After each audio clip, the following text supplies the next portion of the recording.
So if we add another note, for example, the A, it's the sixth because it's the sixth degree from the root of the chord.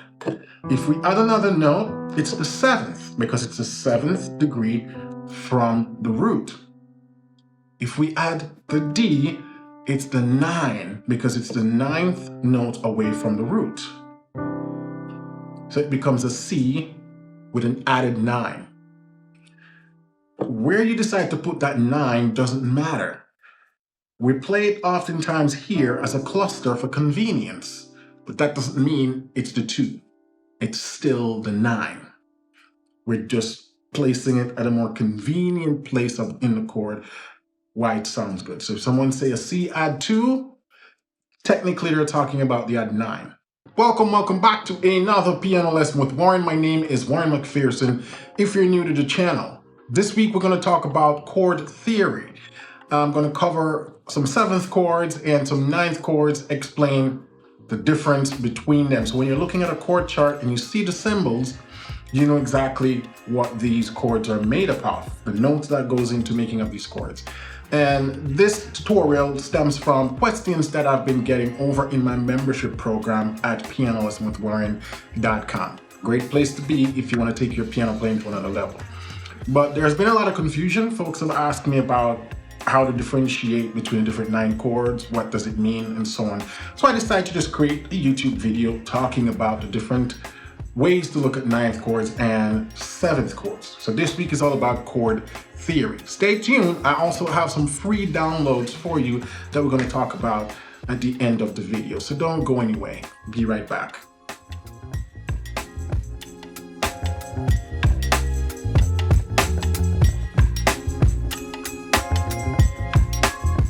All right, welcome back. The first chord we're going to talk about is the major 7th chord, because there are 3 types of 7ths, and it's important to know when to apply these 7ths, but also to know the symbol when you see them on a chord chart. What is it talking about? So I'm going to work with the key of C for this tutorial.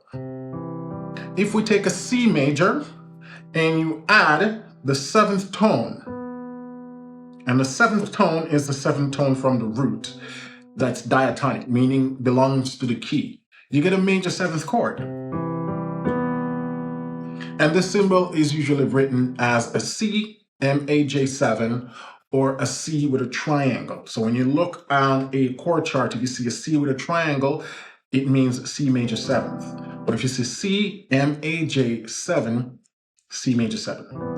Now, another easy way to quickly find a major 7th of any chord is to just play the full chord with the octave and then move that thumb down a half step. And you get a major 7th chord. Pretty simple, right? So that's the first one. Now let's talk about minor 7th. Whenever we play a minor chord, we then need to also lower the 7. A minor chord, we not only lower the 3rd from a major chord, we also have to lower the 7. And this is called a minor 7. Now, the way this is usually written on a chord chart is a C with a dash and a 7, or sometimes you might see it written as a C, M-I-N, and a 7. Those are the 2 ways you'll most likely see a minor 7 chord written. And again, just remember that it's not the major 7, but the minor 7. And the easiest way to think of this chord or to get to this chord is play the full triad and then move that thumb down a whole step, 2 half steps, and you get a minor 7 chord. Now, is it possible to play a minor with a major 7? Absolutely. It's used all the time in jazz and even some gospel tune. But that's just simply playing a minor chord with a major 7. And that's usually written C, M, and then sometimes in bracket they would put M-I-N-7, right? Or not M-I-N-7, M-A-J-7. Or they may put that triangle afterwards. So that's what that means. Now let's talk about the other type of 7 chord, the dominant 7 chord. Now, when we have a C chord, when someone say C dominant 7 or C7, that's where people usually get trip up. when they say C7, is it the major 7 or the minor 7? If the word major didn't use, you assume it's a dominant 7, which means it's a major chord with a minor 7. This is a chord used predominantly in traditional gospel and in blues.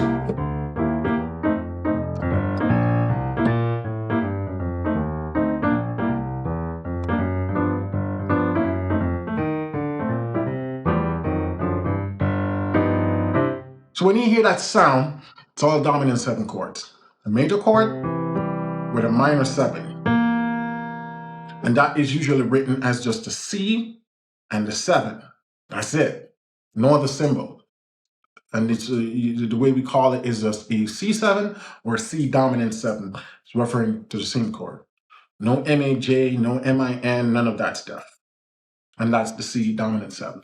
So that's it for the 7th chord. So when you see these different chord symbols relating to 7th, that's what it means. Now the last one I want to cover is the diminished 7. Because oftentimes people think, oh, do I just play that and I play that and I get a diminished 7? Now this is a diminished major 7. It's a very strange sounding chord. I can't say I've used that before, or if I have, probably just a handful of time. Oftentimes when a diminished chord appears with a 7, it's like this. Now the quickest way to think of a diminished 7th chord, I call it the symmetric chord because it's built on all minor thirds. From here to here is a minor third, from here to here is a minor third, from here to here is a minor third. Symmetric, right? Same chord, which means you can play in any inversion and you still get a diminished chord. Now, the way this is usually written is C with a little O, or what I call the degree symbol, right? And then a 7. And that's how you know it's not a triad, but a 7. Or you maybe see it written as a C, D-I-M, the words D-I-M, and a 7. It means diminished 7th. And the way to think of this as the makeup is a flat 3rd, flat 5th, and a double flat 7. Right? Because this is the major 7. And if we flat the major 7 twice, call this a double flat 7.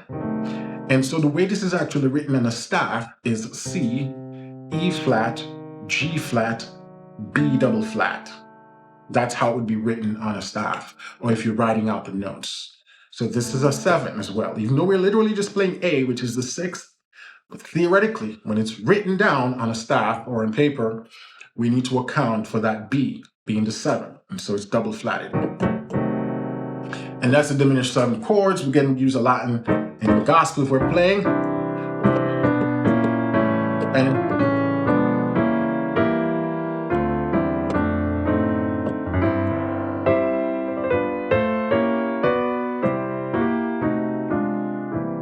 when you hear all of that stuff, it's just diminished 7th being thrown around. So that's it for 7th chord, right? Major 7th, minor 7th, diminished 7th, dominant 7th, and that weird minor major 7th. So when you see these now, you know what they mean, you know how they're supposed to be written, and oftentimes how they're used in music. Now let's jump to 9th. People also get confused with 9 chords, and you've probably, if you're more on the beginner, intermediate side, you probably have asked yourself these questions before. So the 3 types of 9 I'm going to cover is the add 9, the dominant 9, the flat 9, and the sharp 9, and give you some sort of cases where these are typically used. So the add 9, oftentimes when we play a C, we would go and we just add the 9 like that. Use a lot in CCM as well. Now, some people might say, but it's just a 2, right? So why not call it the C add 2? And let me explain my reason, or the reasons I've come to learn over the years. Now, a chord or a triad is built on C, E, and G. The 1, 3, 5. That's the chord triad. Any other note that's added to the chord needs to be greater than the 5. 1, 3, 5. Those are the degree of the scale, right? 1, 2, 3, 4, 5. So if we add another note, for example, the A, it's the 6th because it's the 6th degree from the root of the chord. If we add another note, it's the 7th because it's the 7th degree from the root. If we add the D, it's the 9 because it's the 9th note away from the root. So it becomes a C with an added 9. Where you decide to put that 9 doesn't matter. We play it oftentimes here as a cluster for convenience, but that doesn't mean it's the 2. It's still the 9. We're just placing it at a more convenient place in the chord why it sounds good. So if someone say a C add 2, technically they're talking about the add 9. The correct term is really the C add 9, not the add 2. And that's the explanation for it. So whenever you see that, when you see a C add 9, F add 9, G add 9, you're literally saying the triad with the 9th note added. There's no 7th. That takes us to another chord, or another chord, the major 9 chord. When they say major 9, what are they talking about? We're simply talking about a major 7 chord with a 9. We often give these extended chords the name based on the last note added in the chord. So C, major 9, because the 9th is the last note that is added. Now, if we remove the 9, if we remove the 7, is it still a major 9? No, we need the 7th. And the 7th is the bridge for the extensions. We need the 7th before we cross over into the extended notes. And by extensions, I mean 9ths, 11ths, 13ths, and all their alterations, flat 9, sharp 9, flat 13, and so on. If we don't have the 7th, we can't call those what they need to be called, right? We need the 7th. The 7th is the bridge. So in this case, a major 9 is saying we need a major 7th. That's why it's called major 9. And the way that's usually written, just a C with a triangle and a 9, or a C, M-A-J, and a 9. Those are the two ways you'll see a major 9. That's what it means. What about dominant 9? That means we have a dominant 7th chord with the 9 included, and that's called a dominant 9. In this case, we need to use that minor 7 or that flat 7. And that gives you the dominant 9. Could you have a diminished 9? Technically, yeah. It's actually a pretty sounding chord. I like it because it gives you this upper structure triad kind of vibe. It gives you almost a D major in first inversion on top of this minor chord. So it's a pretty nice sounding chord that you may come across, right? This we call a diminished 9. Diminished 9, right? Diminished 7 with a 9. Now let's talk about the alterations, right? Because oftentimes we can start to alter the 9 and then you might have a flat 9. When someone is saying, play me a C flat 9 chord, it implies that we're playing the bass of the chord as a dominant 7. Same thing if we say, play me a sharp 9 chord. These are sort of tension chord generally used on the 5 before we get to the 1, right? So again, if I'm playing,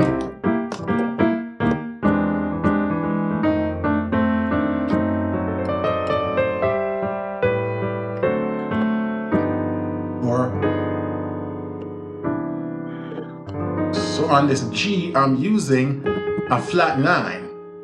And I'm just adding in the flat 13th. But I didn't have to add the flat 13th. I could have just gone like that.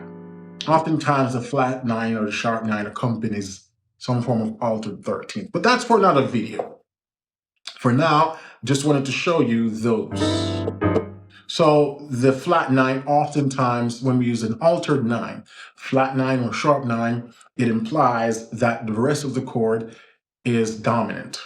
Could you have a major 7 flat 9? Absolutely. Or a major 7 sharp 9? Absolutely. But oftentimes when we have these alterations on the 9, they're usually being used in a dominant function, some form of dominant 7th chord. That's where you're going to see it's used mostly. And again, it's simply a dominant 7th chord. We take the 9, and if we lower it a half step, it's called a flat 9. And this is usually written as a C and a little b and a 9, or a C7 in bracket, then a bracket, the 9 with a little b. And the little b stands for flat, right? Likewise, if it's a sharp 9, it'll be written C7 in bracket. You'll have the hashtag or the number sign with the 9, sharp 9, and that will be little.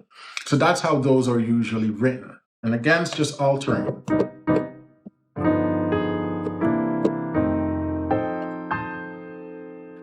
And those are the different 9. That's it. That's the video. That's what I want to talk to you guys about today.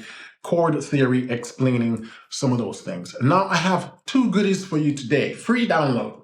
Link in the description of the video. If you want to learn more about how to play 9th chords, how to use them in progressions, because if we look at a 9th, this is it. But we don't play a 9th chord with one hand. You have to split it up between the hands. And so this free PDF talks about how you can creatively think about these chords and play them. So if you have to play a 9th chord, you don't have to sit there counting intervals and picking out notes, but you kind of have a template that you can pull from and voice those chords within 2 hands. The second download is what I call the 7 steps to naming any chord. Oftentimes you come across a bunch of notes in cluster and you're trying to figure out what chord this is.